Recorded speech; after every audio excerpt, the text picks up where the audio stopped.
आप सभी का मेरे वीडियो में एक बार फिर से स्वागत है। तो आज हम आपको बताएंगे एक प्राचीन युद्ध के बारे में। जी हाँ, इस युद्ध का उल्लेख जो मिलता है वो ऋग्वेद के 7वें मंडल में मिलता है और इस युद्ध का नाम है दशराग्य युद्ध।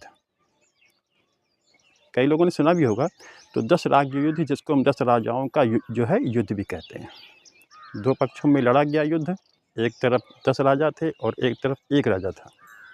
अब बात करते हैं एक राजा वाली बात।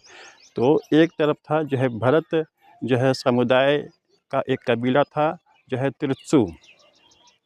उनके राजा थे सुदास, और राजा सुदास का नेतृत्व कौन कर रहा था? जो है ऋषि वशिष्ठ। और दूसरी तरफ जो थे 10 राजा थे, यानी कि 10 कबीले थे, जिनमें से 5 बड़े और 5 छोटे कबीले थे। इन 10 राजाओं का नेतृत्व कौन कर रहा था? ऋषि विश्वामित्र। अब ये 5 कबीले कौन कौन से थे? मतलब 5 जो है बड़े कबीले थे और 5 जो है छोटे कबीले थे। अब इनके भी नाम आप जान लीजिए, बहुत ही महत्वपूर्ण है।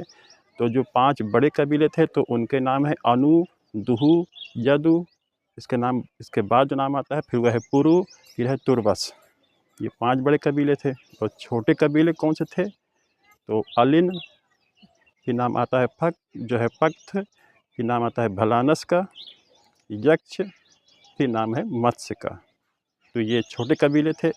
इन सभी ने मिल कर के, और ये 10 राजाओं ने मिल कर के, जिनका नेतृत्व विश्वामित्र कर रहे थे, राजा सुदास से युद्ध किया।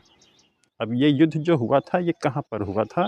कि पारुषणी नदी है जिसका वर्तमान नाम है रावी नदी, इसी नदी के तट पर यह युद्ध हुआ था, जिसमें राजा सुदास की विजय हुई। और राजा सुदास जिस समुदाय से ताल्लुक़ रखते थे, भारत समुदाय, उसी के नाम पर देश का नाम भारत पड़ा। ये युद्ध कब हुआ? तो 1700 से 1000 ईसा पूर्व के मध्य में किसी भी समय में ये युद्ध हुआ था। इसका उल्लेख ऋग्वेद के 7वें मंडल में है। तो इस प्रकार से ये युद्ध हुआ जिसमें राजा सुदास की विजय हुई। इसका नाम पड़ा, इस युद्ध का नाम दशराग्य युद्ध। तो ये थी आज की जानकारी। तो मिलते हैं आपको नेक्स्ट वीडियो में। धन्यवाद।